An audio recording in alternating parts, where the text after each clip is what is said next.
Sebagai program yang akan dipresentasikan oleh Nufik Neso Indonesia, Taiwan Education Center, DAAD dari Jerman, dan British Embassy. Sebelum kita mulai acara, mari kita buka acara kita pada hari ini dalam doa. Doakan saya pimpin secara Kristiani. Selamat pagi ya Tuhan, terima kasih karena berkat-Mu kami dapat melaksanakan Scholarship Day pada hari ini.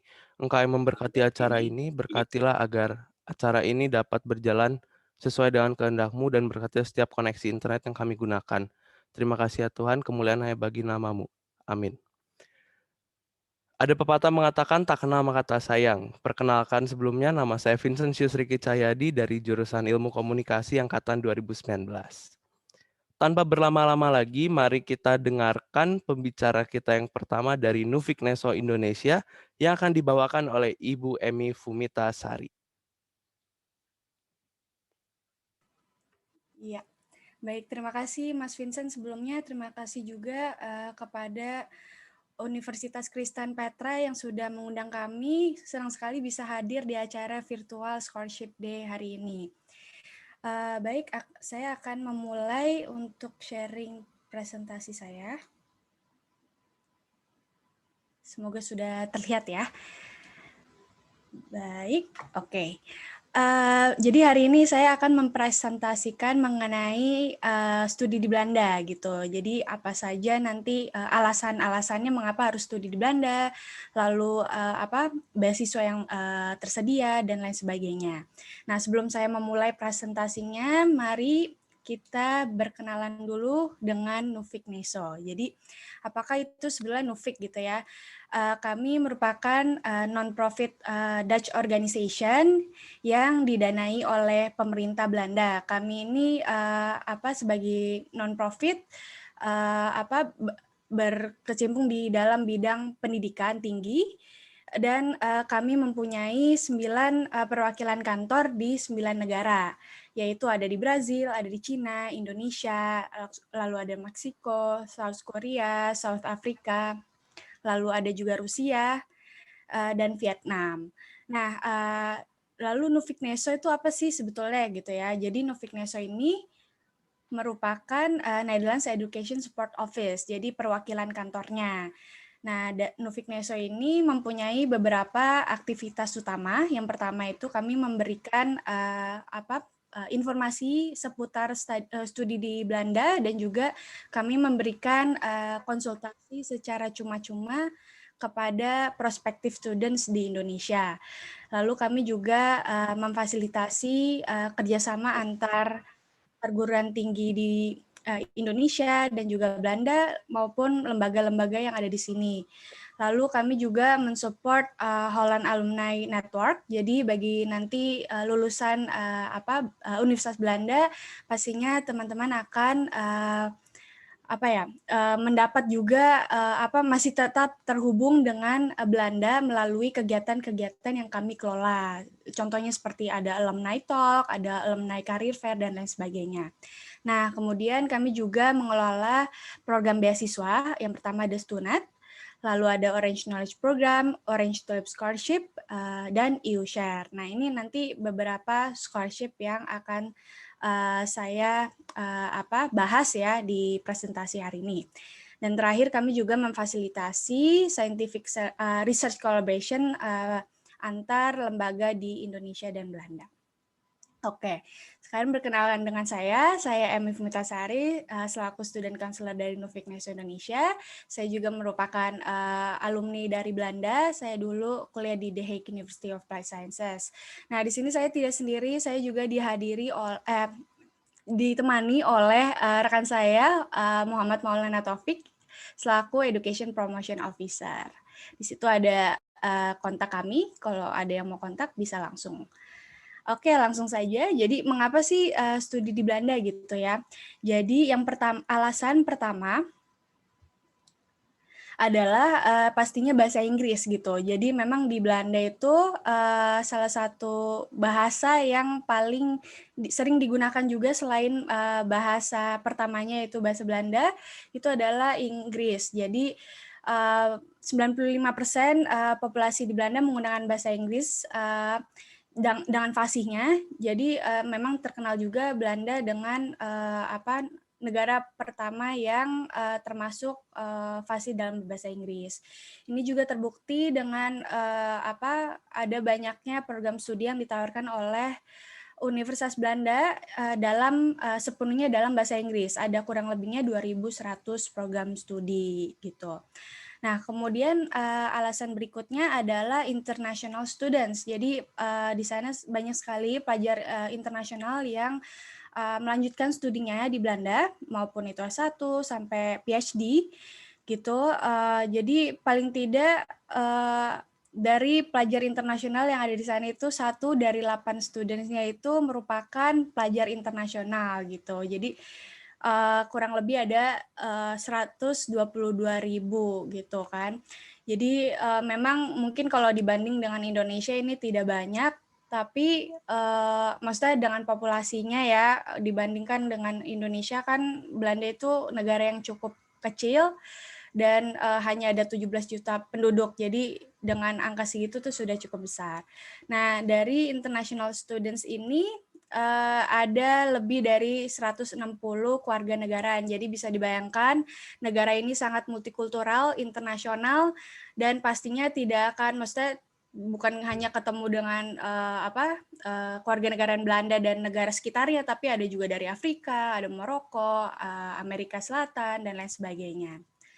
Nah, alasan berikutnya adalah university ranking. Jadi 12 universitas termasuk ke dalam top 200 worldwide. Jadi bisa dipastikan bagi teman-teman yang melanjutkan studinya itu bisa menjadi bagian dari one of the best university in the world gitu. Jadi itu merupakan juga suatu kebanggaan ya, dan juga menambahkan buat nanti mungkin di CV-nya gitu. Nah, kemudian untuk jenis universitas nih, jadi ada 2 jenis universitas di Belanda. Yang pertama ada research universities, yang kedua ada universities of applied sciences. Jadi perbedaannya apa sih sebetulnya? Yang pertama ini universitas riset itu berfokus kepada penelitian ya. Jadi nanti di akhir studinya pelajar akan melakukan tesis gitu. Tapi untuk University of Applied Sciences, program yang ditawarkan itu lebih berfokus kepada praktik gitu, dan juga akan ada magang gitu biasanya di akhir dari masa studinya, dan juga akan mengerjakan disertasi gitu.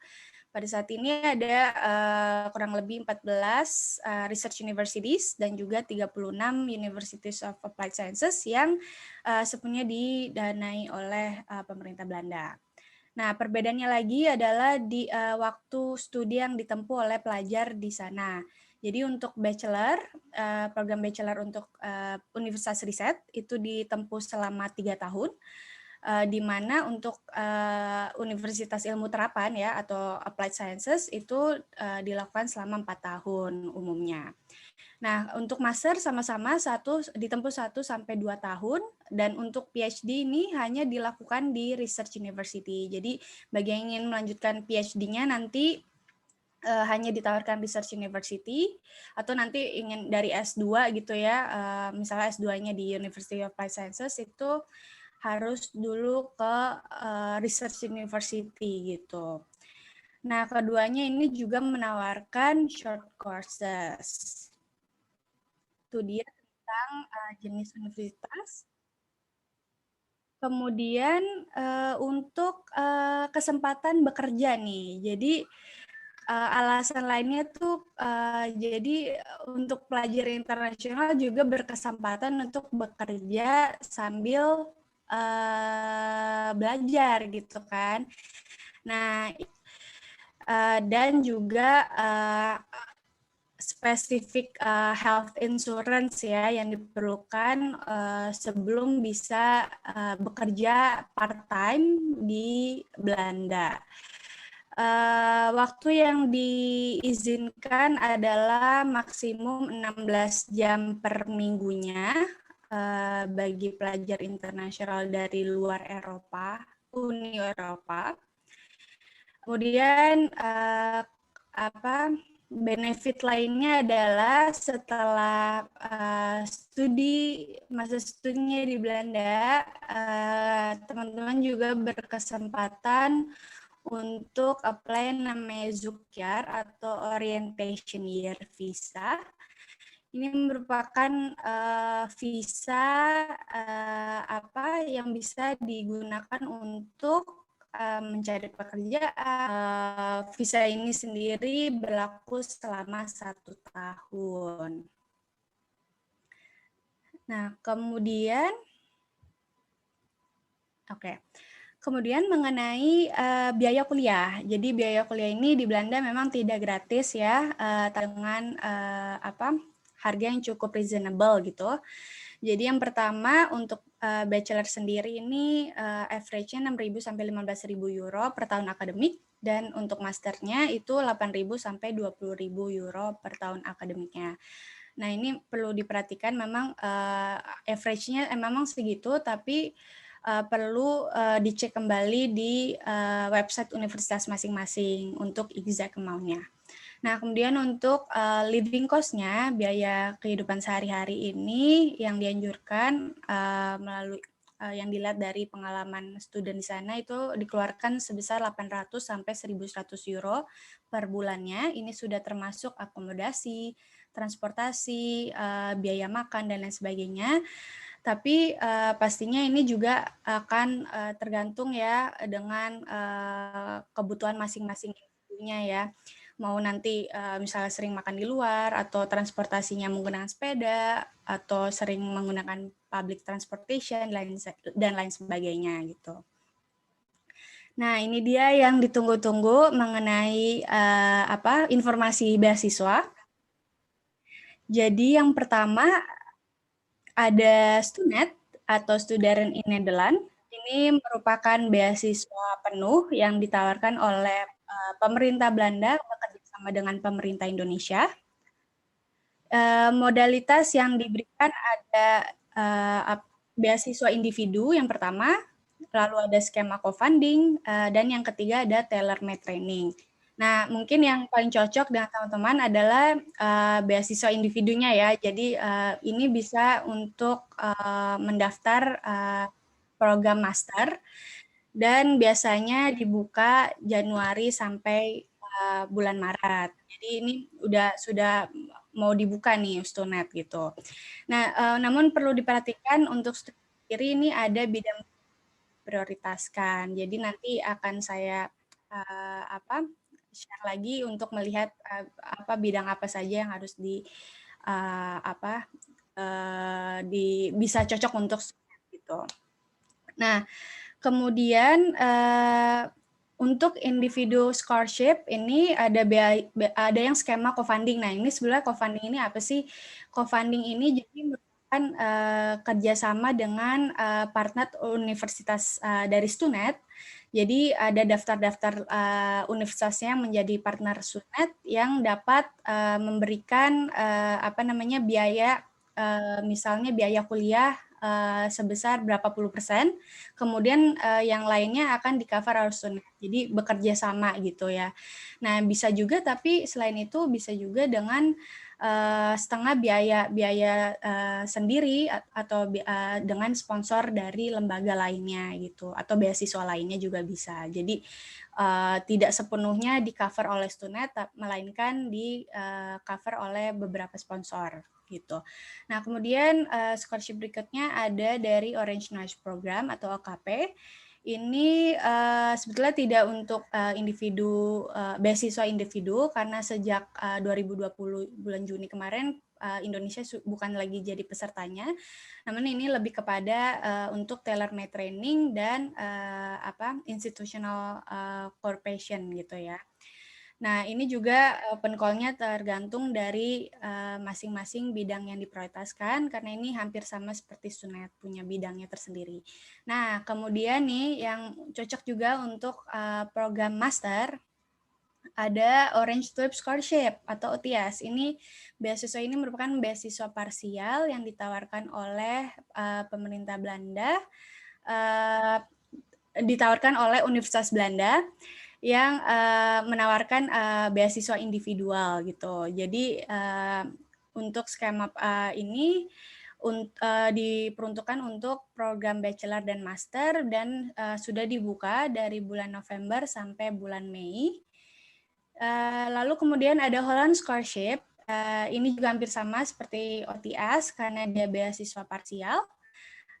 Ini juga merupakan beasiswa individu dan juga cocok untuk yang ingin apply bachelor atau master. Dan sudah dibuka juga dan biasanya untuk deadline-nya itu bisa sampai Mei. Namun untuk OTS dan Holland Scholarship ini deadline-nya tergantung ya, tergantung dari universitas yang menjadi partner kedua beasiswa tersebut gitu. Jadi ada yang mungkin di Februari, ada yang bulan April dan sebagainya gitu. Jadi benar-benar tergantung. Oke, sekarang mengenai benefitnya gitu ya. Jadi yang pertama untuk Stunet, tadi karena saya sebutkan ini beasiswa penuh, yang di cover adalah ada biaya kuliah, biaya living allowance, terus visa, pokoknya semua di cover, biaya hidup, terus asuransi, return flight tickets dan lain sebagainya yang berkaitan dengan biaya pendidikan gitu, itu semuanya di cover. Untuk OKP ini juga tergantung dari kerjasamanya ya, dari kontaknya dengan, karena ini bekerja sama dengan lembaganya, jadi benefit yang didapat juga tergantung. Untuk OTS ini biaya yang di cover adalah biaya studi, jadi berupa potongan harga, berapa potongannya itu tergantung dari universitas yang menjadi partner. Bisa minimumnya itu dari 30%, bisa juga sampai 100%. Nah, selain itu juga ada beberapa universitas yang memberikan juga biaya living cost-nya. Kemudian untuk Holland Scholarship, biaya yang di-cover adalah sebesar 5.000 euro untuk biaya studinya di tahun pertama akademik saja. Jadi selain itu perlu di-cover oleh sponsor lain ataupun biaya sendiri. Nah, berikut adalah link yang dapat atau bisa juga ke www.nesoindonesia.or.id beasiswa. Oke, berikut saya akan informasikan mengenai langkah-langkah untuk memulai pendaftarannya dan sebagainya. Nah, ini kelihatannya banyak banget ya, tapi sebetulnya simpel. Pertama, teman-teman cukup www.studyfinder.nl. Ini merupakan website database dari program studi yang ditawarkan Universitas Belanda. Dan juga di sini teman-teman bisa langsung melakukan riset ya, program apa yang diminati, lalu apakah scholarship apa yang juga berlaku untuk program studi itu juga bisa langsung dicek di situ. Nah, setelah itu step kedua adalah melihat seluruh requirements yang tersedia di website universitas. Jadi persyaratan itu ada di situ. Nanti dilihat apa saja persyaratannya. Setelah itu baru bisa melakukan application form-nya dan juga memenuhi seluruh persyaratan ya. Jadi yang pertama application form ini dilakukan secara melalui platform StudiLink. Nah, StudiLink ini sendiri sebetulnya platform resmi dari pemerintah Belanda di mana teman-teman akan melakukan data diri sebelum memulai registrasi melalui application system dari universitas itu sendiri. Nah, setelah itu kita mendaftar login details, teman-teman akan melanjutkan proses aplikasi melalui application system. Setelah itu teman-teman bisa langsung melakukan penguploadan dokumen melalui application system. Nah, jika diperlukan nanti biasanya teman-teman juga akan membayar fee-nya. Berikutnya setelah sampai minggu dari nanti teman-teman sudah menjalankan proses teman-teman akan menerima letter of acceptance atau LOA setelah diterima. Kemudian setelah itu teman-teman juga diperlukan untuk mengirim kembali hard copy data jika diperlukan. Dan setelah itu di step 11 ke 12 teman-teman akan melanjutkan proses untuk pembayaran tuition fee pertama dan juga proses visa arrangement yang akan dilakukan oleh universitas itu sendiri. Nah, terakhir yang pastinya nanti setelah itu semua dilalui, teman-teman akan bisa langsung melanjutkan registrasi untuk kursus di semester pertama dan juga sudah bisa melanjutkan di Belanda. Oke, ini dia tampilan dari Study Finder ya. Jadi ini merupakan database untuk mencari program studi. Kemudian ini salah satu contoh website dari University Leiden. Nah, ini nih adalah beberapa dokumen yang harus dilengkapi. Jadi saya di sini hanya akan menyebutkan untuk program untuk master ya. Jadi yang pertama ada academic diploma dan academic transcript. Jadi untuk melanjutkan studi masternya diperlukan ijazah universitas, begitu juga transkrip nilai dari universitasnya yang sudah ditransfer ke dalam Inggris terlebih dahulu apabila belum, lalu dilegalisir kembali oleh universitas. Nah, kemudian yang ketiga ada English Language Score ya atau certificate. Jadi ini umumnya itu IELTS atau TOEFL. Untuk IELTS itu minim skor yang diperlukan untuk program master adalah 6,5. Dan untuk TOEFL adalah TOEFL yang Internet Based Test, ini skornya 90. Jadi memang umumnya seperti itu, tapi kami sarankan untuk pasti cek kembali persyaratan yang dibutuhkan oleh universitas yang dituju. Kemudian berikutnya adalah surat rekomendasi. Surat rekomendasi ini bisa dari universitas, seperti dari profesor, dari asisten profesor dan lain sebagainya yang benar-benar mengenal dengan itu. Juga bisa dari perusahaan atau employer di mana teman-teman bekerja. Kemudian biasanya juga dibutuhkan CV dan motivation statement. Jadi motivation statement ini pastinya berbeda untuk yang pendaftaran ke universitas dan pendaftaran untuk beasiswa. Itu harus dibedakan karena kenapa motivation yang untuk universitas pastinya lebih kepada motivasi mengapa memilih program studi dan juga universitas, lalu nanti misalnya nanti setelah lulus mau seperti apa plannya gitu. Jadi akan sangat berbeda nanti untuk yang beasiswa lebih dikhususkan untuk beasiswa. Oke, sekarang setelah mengetahui untuk dokumennya, ini adalah timeline untuk memulai ya. Jadi yang pertama yang Study Finder ini sudah dilakukan dan juga website universitas semua sudah riset sudah dilakukan 6 sampai paling tidak 6 bulan sebelum program itu dimulai. Jadi misalnya akan mengambil di paling tidak ya September gitu misalnya 1 tahun sebelumnya. Kenapa? Karena paling tidak nanti karena teman-teman harus masih mengumpulkan atau memenuhi seluruh dokumennya dan mengambil tes dan segala macam. Jadi ini untuk biar tidak terlalu mepet dengan waktu deadline-nya.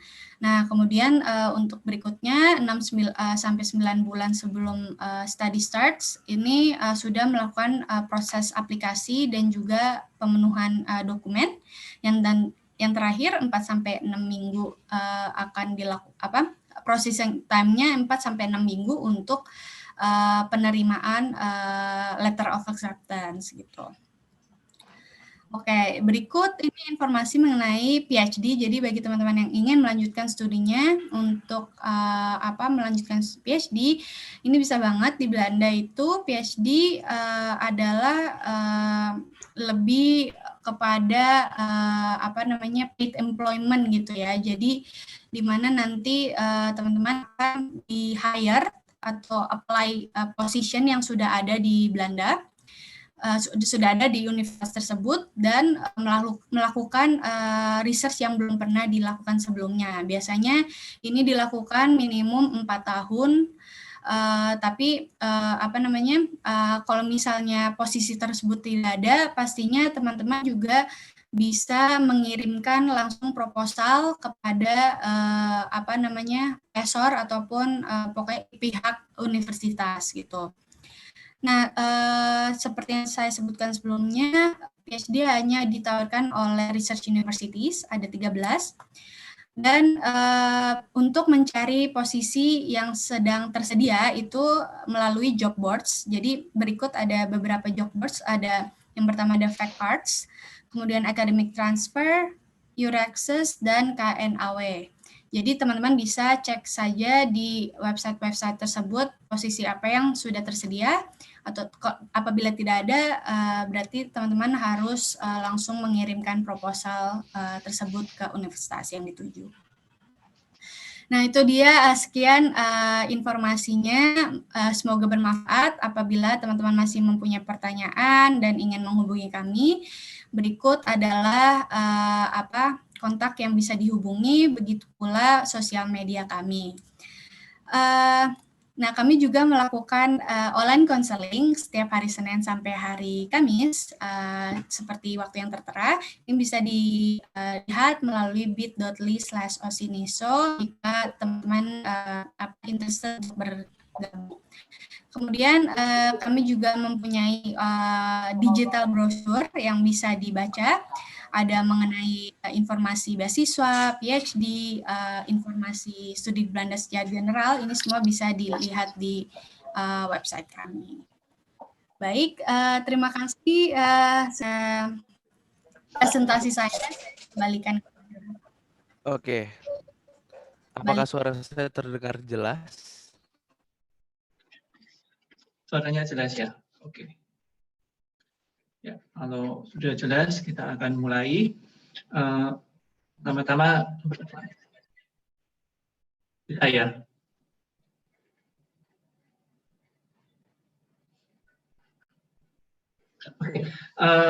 Selamat pagi ya untuk teman-teman semua. Saya Ivan, ada di Taiwan Education Center. Jadi hari ini kita akan share sedikit tentang studi di Taiwan khususnya dan juga Taiwan Education Center sendiri itu seperti apa. Yang pertama, saya sendiri alumni dari Petra, dari Teknik Industri, angkatan tahun 2004, 2008 saya lulus dari UKP, kemudian 2009 sampai dengan 2011,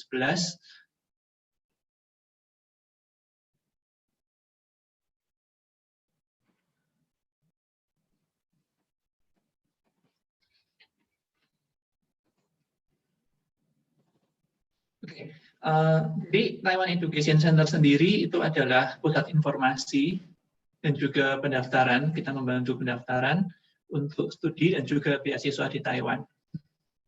Nah, pertama-tama sebelum kita bercerita tentang studi di Taiwan, kita akan menjelaskan dulu apa bedanya Taiwan dengan China. Ini yang menjadi banyak pertanyaan untuk pelajar pada umumnya. Biasanya mereka bingung apa bedanya Taiwan dengan China. Nah, Taiwan dengan China itu sebenarnya adalah dua negara yang berbeda, dua entitas yang berbeda. Kalau kita pergi ke Taiwan, itu kita masuk dengan visa Taiwan.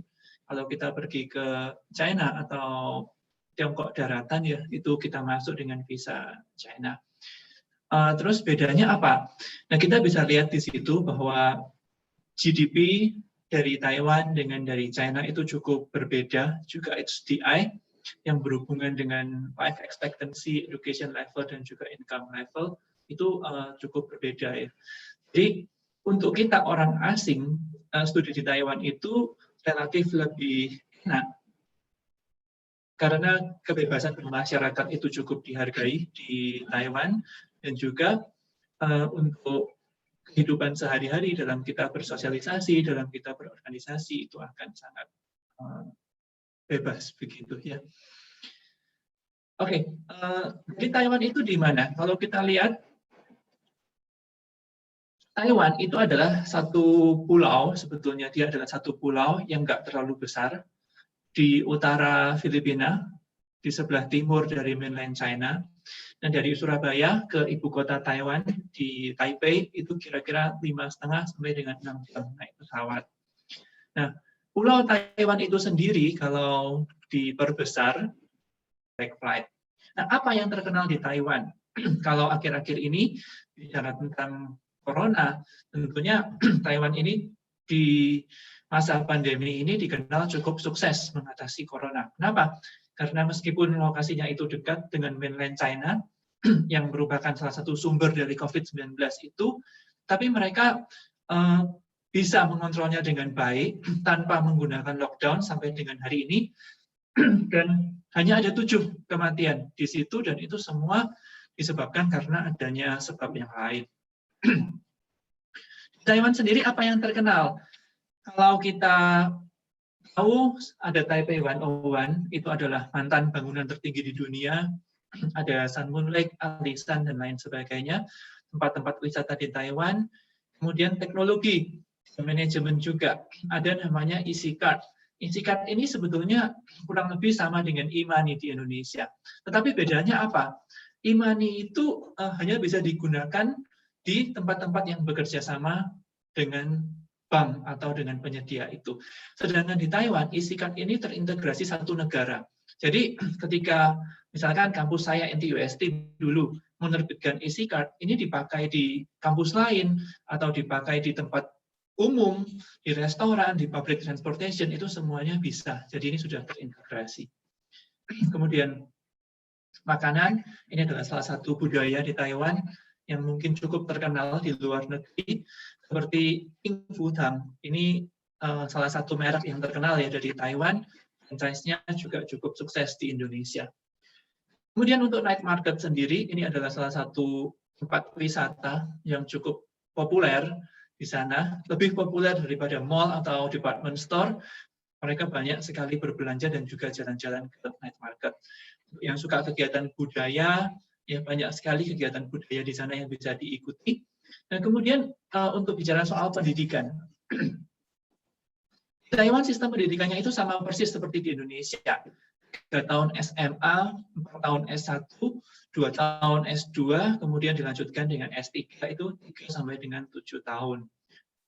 Jadi teman-teman kalau nanti sudah lulus SMA, bisa apply untuk S1. Nah, kalau sedang S1, nanti kita menunggu kalau sudah semester 7 atau semester 8, jadi waktu kita menulis skripsi, itu sudah bisa apply untuk S2. Jadi nggak perlu menunggu lulus. Kurang 1 semester, jadi ketika teman-teman berada di semester akhir, itu sudah bisa mendaftar dengan surat keterangan sedang skripsi. Nah, kemudian setelah nanti wisuda, itu bisa langsung berangkat ke Taiwan. Ini adalah salah satu foto, sudah cukup lama, tahun 2011. Ini kerjasama dari Indonesia dan Taiwan yang pertama, ini diwakili oleh Dikti waktu itu, yang mana Indonesia memberangkatkan banyak sekali dosen-dosen muda, sebagian besar memang PNS, untuk studi lanjut S2 dan S3 kebanyakan untuk mereka studi di Taiwan. Nah, apa yang bagus di Taiwan? Ya, jadi di Taiwan itu yang pertama memang kualitas pendidikan.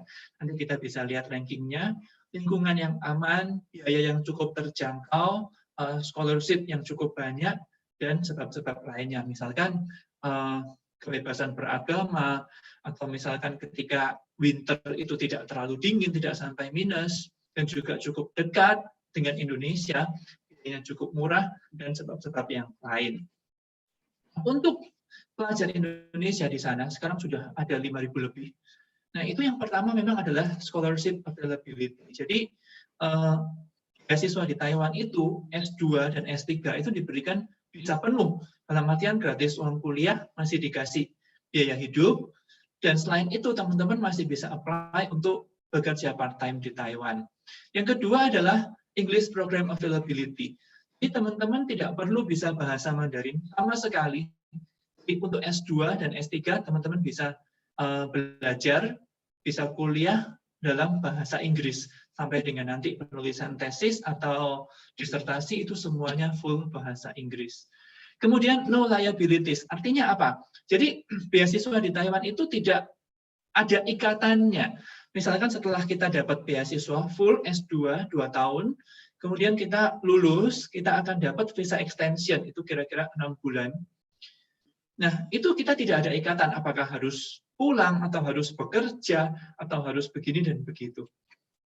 Dan yang keempat adalah no test, no interview, tidak ada tes tulis, tidak ada interview lisan, jadi semuanya itu 100% menggunakan dokumen review. Artinya, teman-teman bisa mempersiapkan dengan baik dokumen-dokumen yang kita mau kirimkan, yang kita mau submit untuk aplikasi beasiswa dan juga enrollment di Taiwan.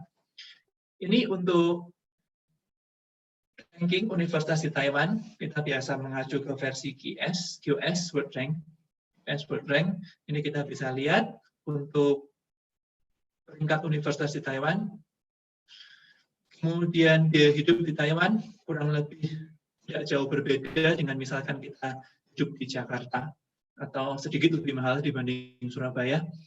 Nah, step-stepnya nanti bagaimana? Nah, teman-teman nanti bisa tentuin. Yang paling penting, yang pertama adalah teman-teman tentuin mau apa. Misalkan saya mau S2 jurusan komunikasi, atau saya mau S2 jurusan bisnis, saya mau S2 jurusan teknik, dan lain sebagainya. Nah, kemudian setelah itu kita apply. Kemudian setelah kita apply, ketika kita diterima, pihak universitas akan memberikan penawaran beasiswa ke kita. Mulai dari yang basic, ini hanya diskon uang kuliah, atau gratis uang kuliah, sampai dengan yang partial, sampai dengan yang full. Ini kita nggak bisa milih. Ini kita apply, kalau diterima, kita menunggu penawaran dari Universitas di Taiwan, mau memberikan kepada kita scholarship jenis apa. Nah, untuk pendaftarannya perlu apa saja? Secara umum, ijazah atau surat keterangan semester terakhir, kemudian transkrip atau nilai raport untuk teman-teman yang masih SMA, kemudian language proficiency certificate, bisa TOEFL atau IELTS, study plan atau motivation letter, surat rekomendasi harus ada 2, dan supporting documents yang lain. Nah, untuk visa, nanti teman-teman bisa proses ketika teman-teman sudah diterima. Ini adalah satu foto. Kalau kita ditanya, kenapa kok harus studi di Taiwan? Kenapa kok kita harus studi ke luar negeri? Sebenarnya ini juga semoga bisa membuka wawasan teman-teman. Kalau secara akademis sebetulnya banyak sekali universitas yang sangat bagus di Indonesia. Seperti kalau di Surabaya ada Petra, untuk yang negeri ada UNER, ada ITS, ada ITB, ada UI, itu semuanya secara akademik itu bagus. Tetapi ketika kita berada di Indonesia sebagai negara berkembang, itu ada beberapa pola pikir masyarakat yang kita belum bisa dapat. Kalau kita pergi ke negara maju, seperti tadi ke Belanda, atau mungkin ke Jepang, atau mungkin ke Jerman, atau ke negara-negara maju yang lain, kita kan banyak melihat seperti ini. Tahun 2009, ya kita melihat ini foto. Mungkin teman-teman tahu ini foto MRT di Taiwan. Nah, kalau di Taiwan sebagai negara maju dengan pola pikir masyarakat negara maju, ketika mereka tahu itu adalah kursi kosong untuk lansia, untuk orang sakit, untuk disability misalkan, atau mungkin untuk ibu menyusui, mereka nggak akan duduk. Meskipun kereta ini udah jalan 1 stasiun, 2 stasiun, setengah jam, 1 jam sampai ke final station, ketika tidak ada orang lansia, ketika tidak ada ibu menyusui, ibu hamil, maka ini akan tetap kosong. Mereka akan memilih untuk berdiri. Meskipun ya seberapa ramainya ini MRT ini, kita bisa lihat ya, yang duduk di sana itu adalah nenek-nenek atau kakek-kakek yang memang sudah berusia cukup lanjut. Nah, untuk yang muda mereka tidak di sana. Mungkin untuk masyarakat negara berkembang, kita akan berpikir ini satu yang mubazir. Toh kursinya kosong, kenapa nggak kita duduk begitu? Tetapi mereka sebagai masyarakat negara maju, mereka malu. Dan pola pikir seperti inilah yang kita harus pelajari ketika kita kesempatan untuk pergi ke negara maju, tidak hanya di Taiwan, tetapi juga di negara-negara lainnya. Nah, untuk pengalaman, apa yang bisa kita pelajari di Taiwan? Tentunya tidak cuma belajar, ya. Tentunya tidak cuma studi. Studi itu penting karena studi itu tujuan utama kita. Tetapi selain studi, kita juga bisa berteman, kita juga bisa bersosialisasi, kita juga bisa memahami budaya yang lain. Seperti kita lihat foto pertama, itu foto waktu saya sidang tesis, waktu itu oral defense. Nah, kita lihat profesor di sana tuh sangat casual, mereka pakai sepatu olahraga, ya tapi memang hubungan antara profesor, antara dosen dengan mahasiswa di sana itu cukup dekat. Yang kedua, kita bisa lihat Taiwan sama seperti Belanda tadi, itu adalah negara yang sangat multicultural. Nah, ada orang Amerika, ada orang India, ada orang Meksiko, orang Thailand, di mana dan juga yang kanan itu orang Taiwan sendiri. Kemudian kita juga berkesempatan untuk melihat pameran bisnis. Seperti kita lihat itu Insera, itu produsennya sepeda Polygon dari Indonesia. Mereka ikut pameran namanya Taipei Cycle, annual exhibition yang cukup besar, terbesar kedua di dunia untuk sepeda. Jadi teman-teman yang punya business mindset ketika di sana mau mencari peluang bisnis itu sangat terbuka. Kemudian teman-teman juga bisa memperkenalkan budaya Indonesia ke luar negeri. Saya dulu karena background-nya dari radio station, saya di sana juga part-time di radio station, juga ini internship di stasiun TV, dan lain sebagainya. Teman-teman sebetulnya banyak sekali pengalaman yang bisa diperoleh ketika kita studi di luar negeri, nggak cuma di Taiwan, ke luar negeri semuanya. Nah, peran kita apa? Kita arrange ketika ada universitas atau ada community yang mau membuat study tour, kita bisa arrange, kemudian kita menyediakan informasi, kita membantu apply, kita bisa menguruskan dokumen, dan lain sebagainya. Oke, ini kontak kita. Mungkin kalau sekarang paling gampang itu Instagram, ya, Instagram @TEC-Indonesia, Instagram @TEC-Indonesia. Nanti teman-teman kalau perlu dengan kita, sebenarnya kita harus tahu dulu teman-teman keperluannya apa. Misalkan, oh saya sedang semester 6, atau saya sedang semester 7, oh saya di UKP ambil sastra Inggris misalkan. Kemudian di Taiwan saya mau ambil pariwisata, saya mau jadi guide. Atau misalkan saya mau lanjut ke linguistik, atau saya mau lanjut ke magister pendidikan, itu kita akan menyediakan konsultasi ya satu per satu, karena kita harus menyesuaikan dengan kebutuhan dari teman-teman applicant. Nah, pada kesempatan hari ini juga ada Novita. Novita ini rekan saya di TEC, ya. Teman-teman nanti juga bisa menghubungi saya atau menghubungi Novita, karena Novita ini nanti akan membantu untuk teman-teman secara teknis bagaimana apply universitas, bagaimana pemilihan universitas, bagaimana menyiapkan berkas-berkasnya, nomor WA-nya itu 0811364049, atau teman-teman juga bisa langsung hubungi via Instagram saja @TEC-Indonesia. Oke, mungkin sekian dari saya. Novita mungkin mau perkenalan sedikit, boleh? Ya, yuk. Halo, selamat pagi semuanya. Perkenalkan saya Novita. Saya dari TEC Indonesia. Nanti kalau misalnya teman-teman ada yang ingin bertanya lebih lanjut mengenai proses pendaftaran maupun dokumen ataupun yang lainnya berkenaan dengan pendaftaran, bisa menghubungi saya. Saya akan bantu teman-teman semuanya. Terima kasih. Oke, mungkin terima kasih ya Novita. Mungkin sekian dari kami. Saya kembalikan ke panitia ya. Oke. Terima kasih Pak Ivan telah menyampaikan dari Taiwan Education Center. Berikutnya ada sesi juga dari, langsung saja kita lanjut sesi berikutnya, yaitu dari Deutscher Akademischer Austauschdienst atau DAAD yang akan dibawakan oleh Ibu Olivia Sopacua. Pada Ibu Olivia, waktu dan tempat saya persilahkan. Iya, terima kasih. Saya mohon kesediaannya untuk men-share PowerPoint saya. Ibu, maaf sebelumnya ini suaranya kecil ya, Bu ya? Sekarang sudah besar? Oke, udah better, Bu. Oke. Ya, selamat pagi, Guten Morgen.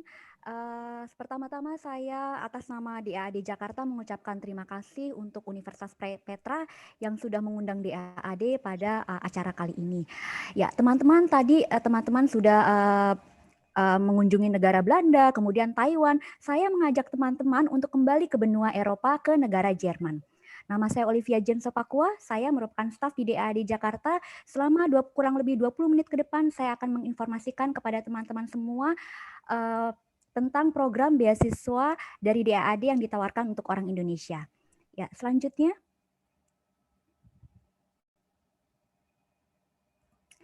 Ya, ada pepatah yang mengatakan tak kenal maka tak sayang. Saya akan memperkenalkan institusi di mana di mana saya bekerja saat ini. Namanya adalah DAAD, bukan Daat atau bukan DET seperti itu ya, tapi DAAD. Singkatan dalam bahasa Indonesianya adalah Dinas Pertukaran Akademis Jerman. Pertukaran akademis, jadi bukan pertukaran pelajar, tidak. Pertukaran mahasiswa juga kurang tepat juga. Yang namanya pertukaran akademis berarti bidang kerja kami adalah di bidang akademis atau pendidikan tinggi. DAAD merupakan organisasi mandiri, kami tidak di bawah suatu kementerian tertentu, tetapi memang dana kami berasal dari Kementerian Luar Negeri Jerman, Kementerian Pendidikan dan Riset, Kementerian Kerjasama Ekonomi dan Pembangunan, seperti itu. Oleh karena bidang kerja kami memang di bidang pendidikan tinggi, kami memiliki anggota sebanyak lebih dari 200 perguruan tinggi yang tersebar di Jerman dan 105 badan kemahasiswaan. Kalau teman-teman melihat gambar pada layar, itu merupakan penampakan dari kantor pusat kami yang berada di Kota Bonn. Sementara kantor perwakilan kantor kami yang di Jakarta merupakan satu dari 19 kantor perwakilan luar negeri yang tersebar di seluruh dunia. Tahun 2019 saja DAAD Pusat melalui DAAD Jakarta telah memberikan bantuan dana untuk dan bantuan juga beasiswa S2, S3 dan postdoc kepada lebih dari 500 orang Indonesia untuk melakukan studi penelitian dan kunjungan singkat ke Jerman. Selanjutnya, sebelumnya ya. Memang saat ini tercatat lebih dari 3.000 orang Indonesia sebagai penerima atau sebagai alumni dari program beasiswa di DAAD. Kalau teman-teman lihat ada 4 foto di layar, 2 ini merupakan contoh dari 18 peraih Nobel yang mereka merupakan alumni DAAD. Mereka meraih Nobel di bidang literatur. Sementara kalau 2 foto dari kanan, yaitu foto ketiga dan keempat, kita kenal ya Presiden ketiga kita, almarhum B.J. Habibie dan juga almarhum Sofwan Sofyan. Mereka merupakan alumni dari penerima beasiswa DAAD.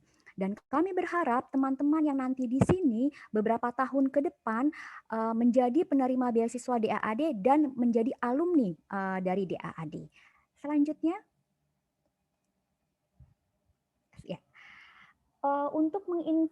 Untuk mengetahui informasi program beasiswa DAAD, silakan teman-teman mengunjungi website dari DAAD Indonesia, yakni di www.daad.id.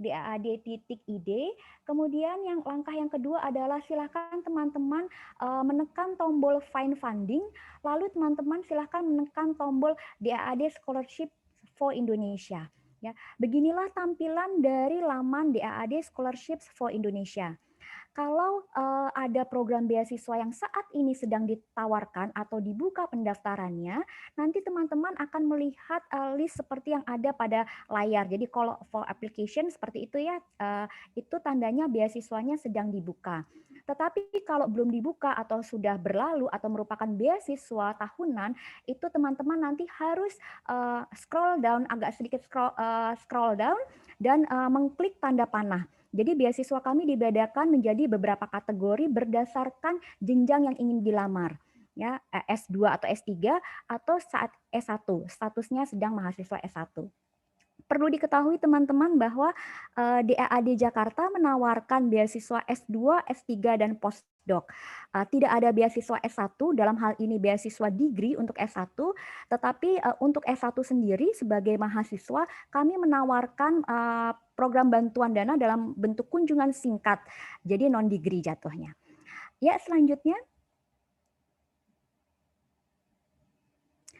Seperti yang terlihat pada layar, kami menawarkan beasiswa non-degree untuk mahasiswa S1 dan S2 untuk melakukan kunjungan singkat ke Jerman.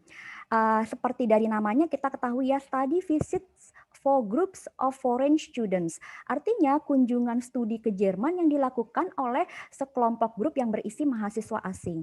Nah, grup ini harus didampingi oleh dosen pembimbing.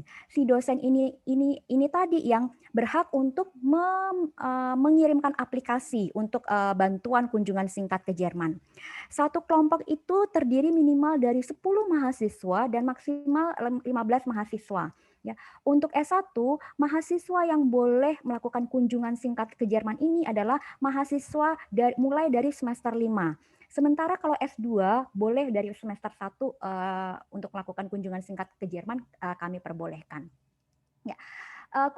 Durasi kunjungannya adalah 7 sampai 12 hari, termasuk juga biaya bukan biaya tapi waktu perjalanan internasional. Ya, teman-teman diharapkan mengunjungi minimal 2 perguruan tinggi di Jerman, plus juga teman-teman bisa mengunjungi institusi penelitian atau perusahaan atau museum dan sebagainya seperti itu. Ya, kami membuka pendaftaran 3 kali dalam setahun, yaitu di bulan Februari, waktu keberangkatan ke Jerman adalah bulan Juni, bulan Mei, di mana waktu keberangkatan ke Jerman September pada tahun yang sama ya. Kemudian bulan November, waktu keberangkatan ke Jerman adalah di bulan Maret. Nah, mekanisme aplikasinya adalah nanti dosen ini tadi harus mengupload berkas-berkas yang dipersyaratkan. Apa saja nanti teman-teman silahkan mengunjungi website kita ya, karena agak panjang kalau misalnya saya jelaskan di sini. Ya, menguploadnya melalui DAAD portal seperti itu.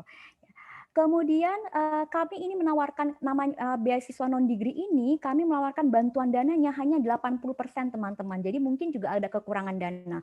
Oleh karena itu nanti pada berkas pendaftarannya ya yang harus dikirimkan ada tabel pendanaan dari sisi teman-teman dan juga dari sisi DAAD seperti itu. Ya, untuk informasi selengkapnya teman-teman dipersilakan menghubungi Ibu Muji Rahayu rekan saya yang kontaknya ada di layar. Selanjutnya, ya, untuk selanjutnya ini kami menawarkan beasiswa jenjang S2. Jadi ada 2 program, yakni Helmut Schmidt Program Master Scholarships for Public Policy and Good Governance, ya, dan yang kedua adalah EPOS atau dalam bahasa Inggrisnya Scholarship for Development Related Postgraduate Courses. Perbedaan dari PPGG dan EPOS ini, kalau PPGG ini kita bisa menerima fresh graduate gitu. Kalau EPOS ini untuk lulusan S1 dengan pengalaman kerja 2 tahun setelah menyelesaikan S1. Jadi harus ada pengalaman kerjanya. Nah, target grup dari PPGG namanya juga Public Policy dan Good Governance ya. Jadi kami mengharapkan pelamar memiliki latar belakang pendidikan S1 di bidang ilmu sosial, kemudian ilmu politik, hukum, dan juga ekonomi, HI, seperti itu. Boleh mendaftar. Ya. Sementara kalau untuk EPOS, karena memang bidang yang ditawarkan ada di bidang teknik, ekonomi, sosial, ada juga kesehatan, nanti teman-teman bisa lihat dalam list di daftarnya. Ya, jadi kedua program beasiswa ini menawarkan jurusan dan perguruan tinggi yang ada dalam daftar. Teman-teman tidak perlu mengirimkan letter of LOE ya, tetapi ketika mendaftar, teman-teman nanti mendaftar beasiswa sekaligus juga mendaftar program studi. Ya, silahkan nanti teman-teman memilih jurusan yang ada dalam daftar ya. Jurusan di luar itu tidak bisa mengikuti program beasiswa ini. Ya, kemudian untuk batas waktu pendaftarannya itu berbeda-beda tergantung dari tiap perguruan tinggi, dan juga mekanisme pendaftarannya adalah teman-teman dipersilakan mengirimkan langsung ke perguruan tinggi yang bersangkutan. Jadi seleksi akan ada di perguruan tinggi di Jerman, kemudian juga nanti untuk notifikasi diterima atau tidak biasanya dari DAAD langsung dari Jerman. Ya. Dua program beasiswa ini merupakan program beasiswa degree ya untuk mencapai gelar S2, dan ada juga yang beberapa S3 ya untuk program EPOS 2 atau 3 jurusan. Nah, ini merupakan program beasiswa penuh. Artinya semua biaya hidup dan juga biaya perkuliahan ditanggung oleh DAAD, termasuk juga asuransi kesehatan dan tiket perjalanan internasional. Ya, selanjutnya ada lagi untuk S2 nih teman-teman di bidang arsitek, musik, kemudian seni, desain komunikasi visual seperti itu, dan juga film. Nah, ini memang agak berbeda dan agak sedikit spesial. Di program beasiswa ini teman-teman bisa meraih gelar dan tanpa meraih gelar. Artinya program beasiswa ini bisa bersifat degree dan non degree. Jadi terserah teman-teman ya, mungkin hanya pendalaman saja, hanya 1 atau 2 semester saja di Jerman atau 1 semester saja di Jerman, boleh, silahkan, itu yang non degree. Tapi kalau mau meraih gelar master di Jerman juga bisa ya. Untuk informasinya teman-teman saya sarankan sekali untuk langsung ke website kita atau menghubungi Ibu Ripka Gloria. Karena memang untuk arsitek ada deadline-nya sendiri, kemudian musik, fine art and design itu juga ada deadline-nya sendiri ya. Biasanya dari mulai 30 September, kemudian sampai 15 Oktober, 30 Oktober itu deadline-nya bisa berbeda-beda. Jadi mohon kunjungi website dari DAAD. Ya, kalau untuk mekanisme pendaftarannya adalah melalui DAAD portal ya. Kemudian juga nanti seleksinya ini biasanya seleksi berkas. Saya agak lupa tadi ya, untuk beasiswa S2 itu seleksinya seleksi berkas, jadi tidak ada seleksi wawancara. Ya, selanjutnya. Yang terakhir adalah beasiswa S3 yang ditawarkan setiap tahun oleh DAAD untuk lulusan S2 dengan pengalaman kerja 2 tahun setelah menyelesaikan S1. Ya. Untuk mendaftar program beasiswa ini, berkas yang paling penting dan perlu teman-teman persiapkan adalah teman-teman harus memiliki kontak profesor yang ingin mensupervisi kerja penelitian teman-teman, pertama itu. Kemudian research proposal dan juga timeline dari penelitian, jadi durasi waktu penelitian teman-teman di Jerman. Ya, nah ini untuk beasiswa S3 ya kita ada 2 seleksi ya, berbeda dari beasiswa yang lain. Jadi seleksi pertama seleksi administratif atau seleksi berkas, kemudian ada seleksi wawancara ya. Berkas nanti teman-teman harus kirimkan ke portal DAAD Jakarta. Ya, setelah teman-teman selesai mengirimkan semua berkas teman-teman, nanti ada summary-nya. Dan summary itu harus teman-teman print dan kirimkan ke kantor DAAD di Jakarta. Ya, karena memang seleksinya ada 2. Pertama seleksi berkas ya, kita akan melihat dari hasil print dari pendaftaran online di portal DAAD pusat dari teman-teman ya. Kemudian nanti kalau memang teman-teman lulus, kalau memang berkas teman-teman ini lolos seleksi, teman-teman akan diundang wawancara. Ya, untuk tahun ini sayangnya wawancara melalui online, tidak ada tatap muka oleh karena pandemi. Ya. Untuk beasiswa ini kami menawarkan beasiswa penuh, termasuk biaya hidup, biaya studi, tunjangan penelitian ya, asuransi kesehatan, kemudian juga ada tiket perjalanan internasional dan juga les bahasa Jerman di Jerman. Untuk beasiswa S3 dan S2, kami juga menawarkan bantuan untuk keluarga. Misal teman-teman ingin mengajak pasangan teman-teman atau anak teman-teman, boleh ya untuk keluarga. Keluarga dalam hal ini pasangan kita, istri atau suami dan juga anak-anak. Bukan mama, papa, kakek, nenek dan bukan ya dan sebagainya, om, tante, enggak ya teman-teman. Jadi keluarga yang inti kita. Seperti itu. Ya, selanjutnya. Ya. Banyak yang bilang bahwa kuliah di Jerman itu gratis ya, seperti itu. Sebenarnya iya dan tidak sih. Gratis karena memang itu disupport oleh pemerintah negara bagian, ya, jadi bukan 100% gratis. Tetapi saya ingin tekankan bahwa kuliah di Jerman itu adalah terjangkau dari sisi biaya, ya. Jadi mungkin kalau teman-teman yang ingin S2 itu tidak ada jurusan yang ditawarkan, teman-teman bisa kuliah di Jerman S2 mungkin saja tidak berbiaya gitu, tidak ada biaya perkuliahannya. Nah, untuk mencari jurusan dan perguruan tinggi, silakan teman-teman masuk ke www.myguide.di/en untuk mengetahui apakah pendidikan formal teman-teman itu diakui untuk nanti kuliah di Jerman, bisa masuknya ke www.daad.de/admission requirements. Dan untuk mencari beasiswa, ya, baik itu beasiswa DAAD atau beasiswa dari sumber institusi penawar beasiswa yang lainnya dari Jerman, ya, contoh dari negara bagian atau institusi yang berafiliasi sosial atau politik di Jerman, silahkan masuk ke website kita juga di daad.de/scholarships. Dan yang terakhir, kalau teman-teman berminat untuk kerja magang di Jerman, silahkan juga masuk ke website kita, tetapi garis miringnya adalah internship, seperti itu. Ya, selanjutnya. Ya, saya kira cukup sekian informasi yang dapat saya berikan. Bila ada pertanyaan, mungkin bisa langsung di email ke saya, olivia@daadjkt.org atau ke info@daadjkt.org. Kemudian saya harap saya tidak melebihi waktu 20 menit. Ya. Saya kembalikan lagi kepada Mas Vincentius. Terima kasih untuk perhatiannya. Oke, terima kasih Bu. Dan selanjutnya nih teman-teman, ada beberapa brosur terkait informasi beasiswa yang dapat teman-teman unduh dari tautan yang akan dibagikan oleh teman-teman sekret di kolom chat. Dan untuk teman-teman yang sudah penasaran ingin bertanya lebih lanjut, tenang, abis ini kita ada sesi Q&A. Tapi sebelum sesi Q&A, kita akan lanjut ke instansi terakhir, ada dari British Embassy, kepada Ibu Rowena Rompas. Waktu dan tempat saya persilahkan Ibu.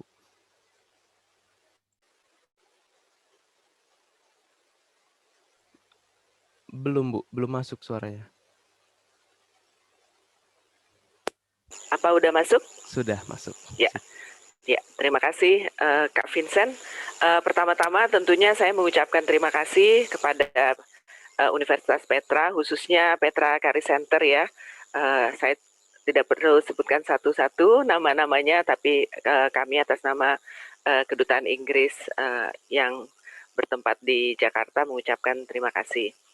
Dan saya perkenalkan, seperti yang sudah disebutkan oleh Kak Vincent, nama saya Rowena Rompas, saya sebagai Scholarship and Alumni Coordinator, dan di dalam tim saya bersama dengan Raras Tulandaru sebagai Alumni and Network Officer, dan saya juga ada bersama dengan Stella Sekarpuri, ya, yang mungkin sudah meninggalkan Zoom ini karena ada kegiatan lainnya. Jadi mungkin hanya bersama dengan Raras. Baik, tanpa berlama-lama lagi, jadi kalau tadi Mbak Olivia bilang dari Taiwan Eropa berpindah dan sekarang masih tetap di Eropa, ya. Jadi kita menjajaki Eropa, jadi sekarang kita berada di UK atau Inggris. Ya, baik, saya minta tolong untuk share presentasi saya tentang beasiswa di Inggris, ya. Jadi nanti bagi teman-teman yang sudah hadir, ini memang yang akan saya jelaskan tentang beasiswa di UK, dan tentunya akan menyinggung juga bagaimana belajar di sana, gitu, ya. Karena beasiswa ini khusus untuk S2, seperti itu. Bisa dimunculkan? Terima kasih.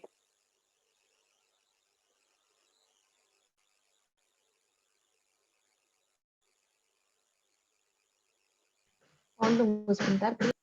Ya, sembari menunggu, ya, saya ini dulu, ya, maksudnya introduksi dulu nih beasiswa Chevening supaya waktunya tidak terbuang, gitu kan. beasiswa ini beasiswa Chevening ini adalah kendaraan ya, tentunya kendaraan yang dapat teman-teman nih, khususnya para mahasiswa ya, atau dosen di Petra maupun di luar Petra yang ikutan gitu ya, untuk belajar S2 ya. Jadi beasiswa Chevening ini untuk S2 bisa lanjut ke next slide, untuk belajar master di semua universitas yang berada di UK ya. Dan beasiswa ini didanai oleh Foreign Commonwealth and Development Office atau FCDO dan juga partner organisasi ya. Kalau dulu mungkin namanya FCO ya, Foreign Commonwealth and Commonwealth Office, tapi sekarang udah ada development-nya ya, biar gak bingung gitu ya. Dan ini seperti Kementerian Luar Negeri di UK. Dan juga partner organisasi, kita butuh partner tentunya biar bisa lebih banyak lagi kita mengirimkan penerima beasiswa ke UK. Dan beasiswa ini sudah diselenggarakan di 160 negara, termasuk Indonesia. Indonesia merupakan negara keempat terbesar untuk menerima beasiswa Chevening ini ya. Dan tadi saya sudah singgung, ini hanya untuk master, dan masternya 1 tahun. Jadi sekolah di Inggris itu atau di UK itu amat sangat pendek. Kalau S1-nya itu 3 tahun dan S2 itu hanya 1 tahun. Kalau S3 tentunya biasanya bisa sekitar 3 sampai 5 tahun ya, agak berbeda memang kalau S3-nya. Baik, kita lanjut. Dan yang paling penting, kita bisa melamar di semua subjek ya, dan semua universitas yang berada di UK ya. UK itu kan terdiri dari 4 negara, ada England, ada Wales, ada Scotland, ada Northern Ireland. Jadi tidak ada pembatasan ya. Baik, kita next slide. Nah, bagi teman-teman ya, saya membahasakannya teman-teman saja ya, biar lebih akrab gitu ya. Kita harus melihat beasiswa itu yang dicari itu ya orang yang seperti apa sih gitu kan. Nah, kita lihat bahwa beasiswa Chevening ini mencari orang yang punya potensi menjadi pemimpin ya. Pemimpin itu kan mulainya dari skala yang kecil sampai tentunya skala yang besar gitu ya. Dan tentunya punya background akademi. Jadi bagi yang sedang kuliah sekarang ini, diusahakan kuliahnya jangan, kalau mau mendapat beasiswa ya, nggak cuma Chevening aja, tapi mungkin dari donor yang lain pun, beasiswa itu membutuhkan juga IPK yang bagus tentunya ya. Jadi yang lagi nyantai-nyantai, tolong membuat dirinya tuh semangat untuk bisa mendapatkan IPK yang baik dan juga mempunyai interpersonal skill. Di sini komunikasi antar sesama atau antar teman di tempat pekerjaan ya, karena strong interpersonal skill ini dibutuhkan untuk networking ya, karena kita harus mempunyai satu kemampuan berjejaring gitu kan. Nah, ini beasiswa Chevening diharapkan tentunya setelah tamat atau habis sekolah di UK itu kembali ke Indonesia dan tentu membangun ya di berbagai macam bidang. Baik, dan kita bisa lihat beasiswa ini apa saja sih yang dibutuhkan ya. Kita bisa ke next slide. Karena beasiswa Chevening ini amat sangat mudah untuk pendaftarannya. Jadi pendaftaran itu 1 tahun di muka biasanya ya. Kalau Chevening itu sekitar bulan Agustus atau September sampai dengan November. Nah, teman-teman kalau merasa warga negara Indonesia, kemudian udah tamat S1, karena ini kan mau S2 ya, jadi harus sudah tamat. Jadi tentunya tamat dalam pengertian udah punya ijazah juga ya, paling enggak. Dan kemudian yang diperlukan juga 2 tahun pengalaman kerja. Nah, 2 tahun pengalaman kerja di sini bisa part-time, bisa juga full-time. Jadi kombinasi. Dan dihitungnya 2.800 jam. Jadi bagi teman-teman yang sekarang mungkin lagi menyelesaikan S1 dan udah mulai kerja ya, kerja part-time, baik itu voluntary maupun internship, itu bisa dihitung. Tetapi bukan internship yang untuk menyelesaikan skripsi, itu beda ya. Jadi ini nggak bisa dihitung gitu, seperti itu. Dan tentunya belum pernah mendapatkan beasiswa Chevening sebelumnya. Nanti kalau udah dapat lagi, wah jatahnya kan lebih sedikit lagi ya. Nah, ini adalah persyaratan yang diminta. Jadi belum minta yang namanya LOE atau unconditional offer atau letter of acceptance ya, atau bukti penerimaan dari UK University itu tidak diminta. Dan juga tidak minta kemampuan bahasa Inggris, baik itu IELTS atau TOEFL, ini tidak diminta ya. Jadi amat sangat mudah ya pada saat melamarnya. Nah, baik, next kita bisa lihat. Nah, di sini tentunya kalau mau berangkat pasti dimintakan kan bukti penerimaan, tetapi bukan di awal pada saat kita melamar. Dan kemampuan bahasa Inggris yang dibutuhkan itu tergantung dengan universitas. Bisa kita lihat ke next slide-nya, seperti apa kemampuan bahasa Inggris. Nah, ini ada standar kemampuan bahasa Inggris, bisa memakai IELTS, bisa memakai IBT TOEFL, bisa memakai Pearson, Cambridge English Advanced, atau sekarang ini kan sejak pandemi ada juga kan tes bahasa Inggris online ya, misalnya Duolingo gitu, atau bahkan dari UK University sendiri punya tes bahasa Inggris yang berbeda gitu ya. Jadi pihak Chevening tidak mintakan lagi, tetapi diberikan kepada universitas. Jadi kalau universitas merasa bahwa kandidatnya ini udah cukup bahasa Inggrisnya, kemampuan bahasa Inggrisnya, berarti nanti kita akan mintakan di pertengahan Juli, kalau kita lihat pertengahan Juli tahun 2022 ya, karena ini kan sekarang 2021, itu unconditional offer atau letter of acceptance. Di mana kalau udah dapat letter of acceptance, berarti sudah memenuhi kemampuan bahasa Inggris. Jadi saran saya, karena waktunya masih panjang nih, dari Januari ke bulan Agustus, tolong melakukan riset.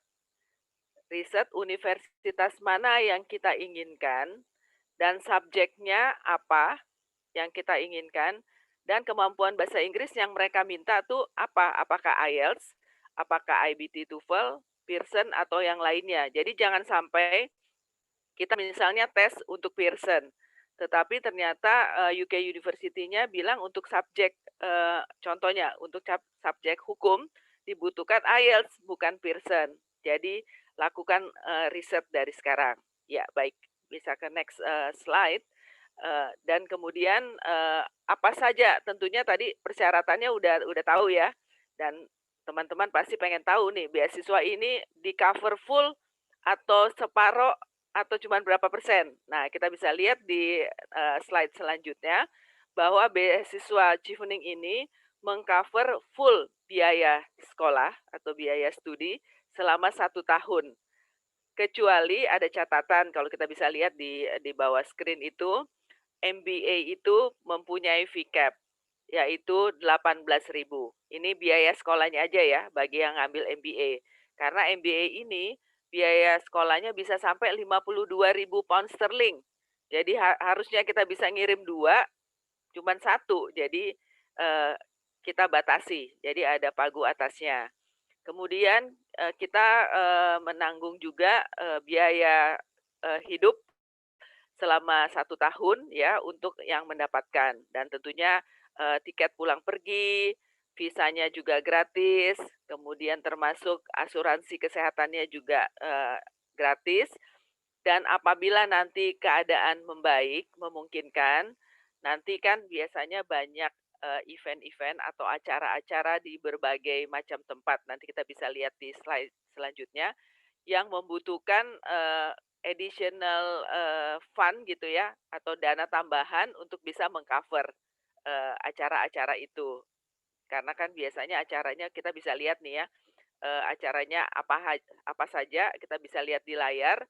Dan ini adalah salah satu kekuatan juga nih buat Chevening, karena selama 12 bulan atau 1 tahun di UK, tidak hanya belajar, tetapi banyak acara-acara ya. Kita bisa lihat di sini ya. Dan acara ini juga bisa diselenggarakan di kantor Kementerian Luar Negeri UK ya. Jadi ini ada salah satu benefitnya. Bisa next lagi karena waktunya juga nggak terlalu lama ya. Jadi kita bisa lihat acara-acara ini berbagai macam kota ya. Jadi ada di Bristol, Cambridge, Durham, Manchester, dan London. Ya, bisa next lagi. Dan kemudian ini kan acaranya serius, tapi ada juga acaranya nggak serius nih.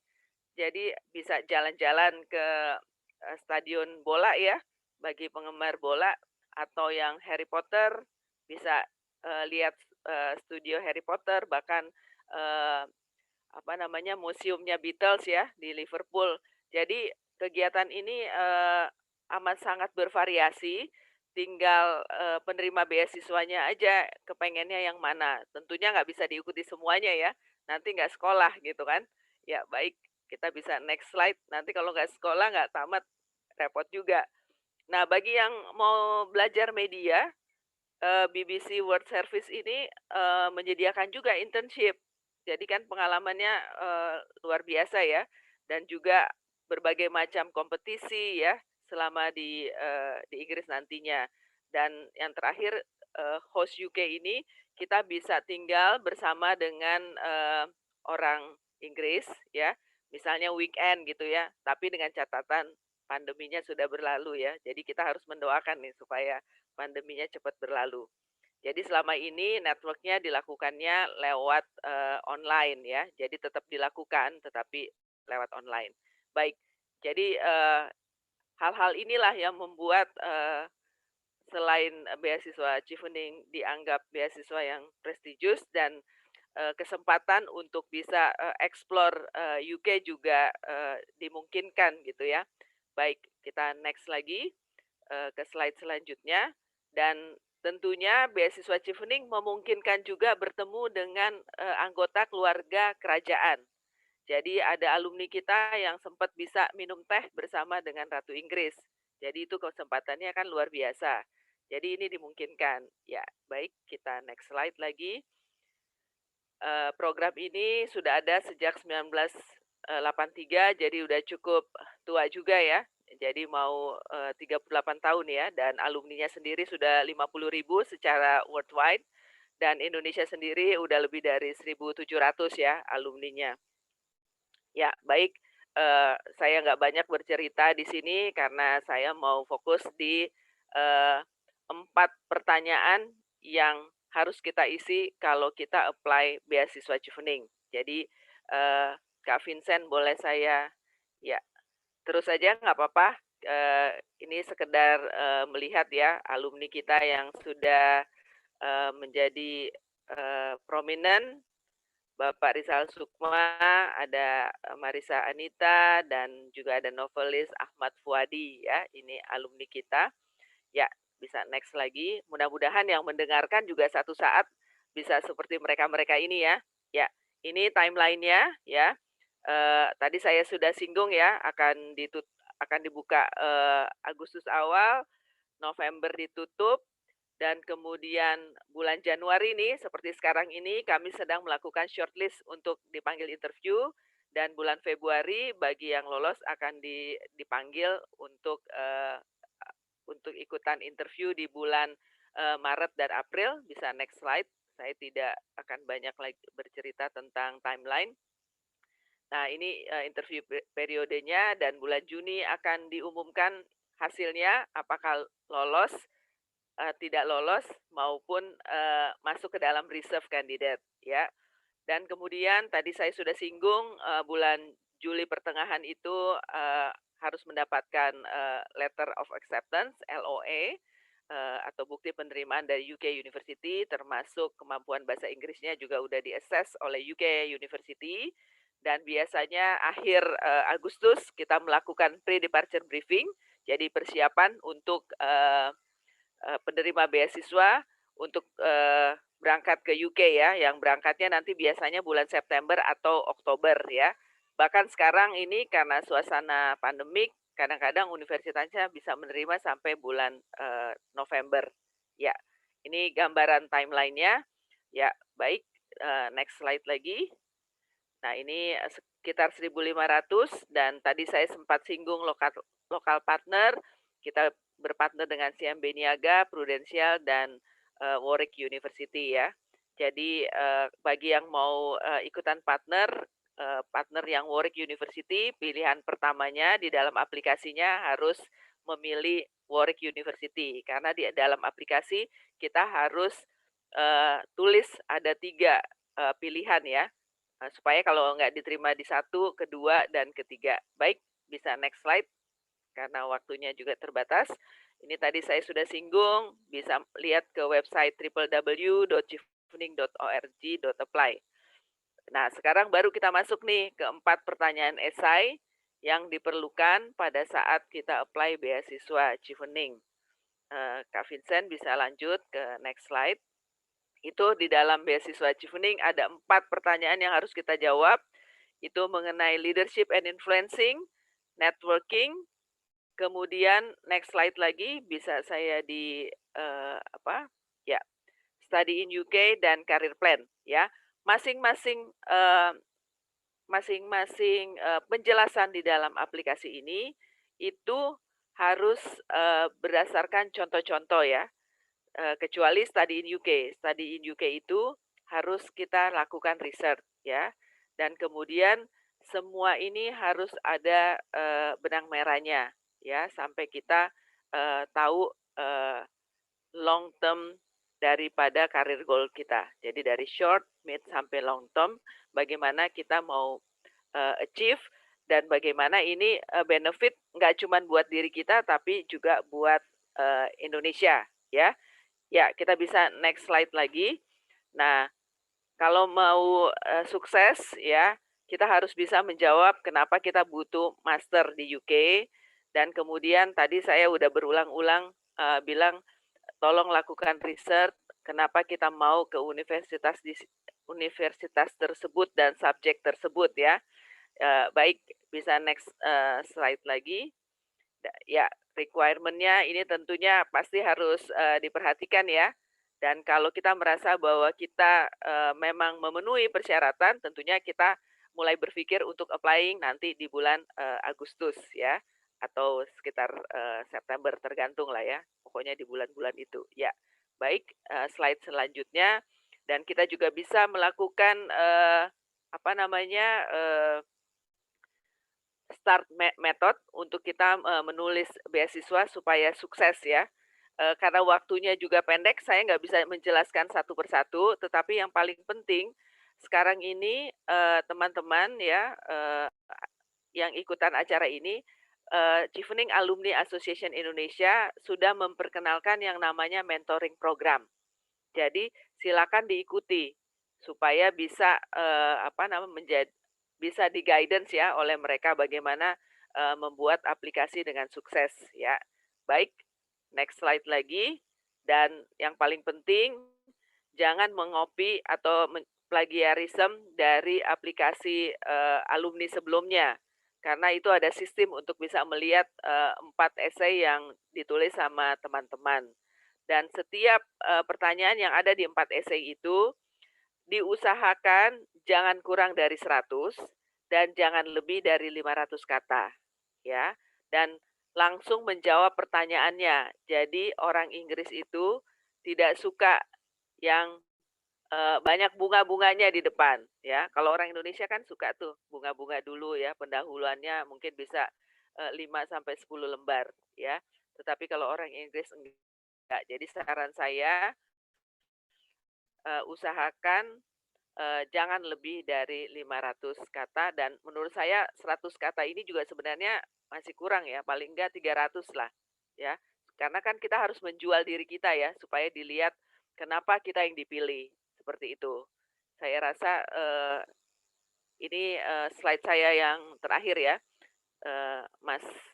Kak Vincent. Ya, ini ada sosial media kita. Silakan teman-teman follow gitu ya sosial media British Embassy Jakarta maupun alumni Chiefening. Bisa ditampilkan mungkin ya. Ini ada UK in Indonesia ya, bisa Facebook, Twitter atau Instagram, bahkan websitenya itu amat sangat komplit.